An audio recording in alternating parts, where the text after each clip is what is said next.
ਲੋਕਾਂ ਨੇ ਕਹਿਣਾ ਸਦਾਈ ਜਿਹਾ ਕੀ ਕਹੀ ਜਾਂਦਾ, ਇਹ ਚਾਹ ਗੁਰਦੁਆਰਿਆਂ 'ਚ ਲਾਊਡ ਨਹੀਂ ਸੀ ਸਾਰੇ, ਹੁਣ ਗੁਰਦੁਆਰਿਆਂ 'ਚ ਪੀ ਜਾਂਦੇ ਆ। ਤੁਹਾਡੇ ਗੁਰਦੁਆਰੇ ਚਾਹ ਹੈ ਹੀ ਇਹ ਡਰਗ ਹੈ, ਇਹ ਡਰਗ ਕਿੱਦਾਂ ਆ, ਬੰਦੇ ਨੂੰ ਸੁਰਤ ਨਹੀਂ। ਜਿਹੜਾ ਬੰਦਾ ਦੇਖ ਲਓ ਜਿੰਨਾ ਚਿਰ ਚਾਹ ਨਹੀਂ ਪੀਣੀ ਉਹਨੂੰ ਸੁਰਤ ਨਹੀਂ। ਸ਼ਾਵਰ ਦੇ ਵਿੱਚ ਅੰਗਰੇਜ਼ਾਂ ਨੇ ਸਟੇਸ਼ਨ ਤੇ ਅੱਧਾ ਕਿਲੋ ਪੈਕਟ ਦੇ ਫ੍ਰੀ ਚਾਹ ਵੰਡੀ। ਨਹੀਂ ਉਹਨਾਂ ਦੀ ਚਾਲ ਸੀਗੀ ਇਹ। ਜਦੋਂ ਇੱਥੇ ਆਏ ਆ ਚਾਹ ਪਿੰਡ ਦੇ ਦੁਆਲੇ ਉਹਨੇ 4 ਪੋਸਟ ਬਣਾਤੇ ਆ।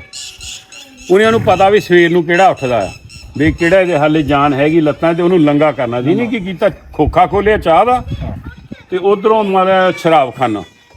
ਹੌਲੀ ਹੌਲੀ ਸਾਰਿਆਂ ਨੂੰ ਚਾਹ ਤੇ ਲਾਤਾ। ਜਦੋਂ ਇਹ ਗਏ ਨਾ, ਹੁਣ ਲਿਪਟਨ, ਰੈਡ ਲੇਬਲ, ਨਵਾਬ, ਸਾਰੀ ਗੋਰਿਆਂ ਦੀਆਂ ਕੰਪਨੀਆਂ, ਅਫਰੀਕਾ ਸਾਰੀਆਂ, ਆਸਾਮ ਸਾਰੀਆਂ ਇਹਨਾਂ ਦੀਆਂ।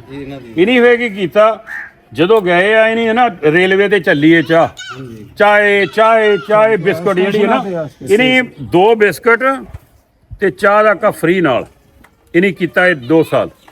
ਉਸ ਤੋਂ ਬਾਅਦ ਫਿਰ ਨਹੀਂ ਕੀਤਾ 1 ਕੱਪ ਚਾਹ ਦਾ 1 ਬਿਸਕੁਟ ਫ੍ਰੀ ਨਾਲ। ਜਦੋਂ ਗਏ ਬਿਸਕੁਟ ਕੋਈ ਨਹੀਂ ਤੇ ਦਫਾ ਹੋਵੋ, ਚਾਹ ਦੇ ਪੈਸੇ ਪੀ ਕਰੋ ਤਾਂ ਅਸੀਂ ਪੀ ਜਾਂਦੇ ਆ। ਉਹ ਪੀ ਜਾਂਦੇ ਜਦੋਂ ਆਦਤ ਪਾਤੀ ਨਾ। ਇਹਦੇ ਮੰਡੀ 'ਚ ਗਏ ਤੇ ਉਹ ਸਾਰੇ ਉਹ 60-70 ਆ ਗਏ ਦੁਆਲੇ ਨਾ, ਉਹ ਬਾਰੇ ਘੰਟਾ 1.5 ਘੰਟਾ ਆਏ ਤਾਂ ਕਹਿੰਦੇ ਸਰਦਾਰ ਜੀ ਬਹਿ ਜਾਈਏ, ਆਜੋ ਬਹਿ ਜਾਈਏ। ਮੈਂ ਕਿਹਾ ਖੜਿਆਂ ਨੂੰ ਕੀ ਆ, ਕਹਿੰਦੇ, ਮੈਂ ਕਿਹਾ ਕੋਈ ਗੱਲ ਨਹੀਂ ਖੜੇ ਆ। ਕਹਿੰਦਾ ਤੁਸੀਂ ਠੀਕ ਹੈ, ਅਸੀਂ ਥੱਕ ਗਏ ਆ।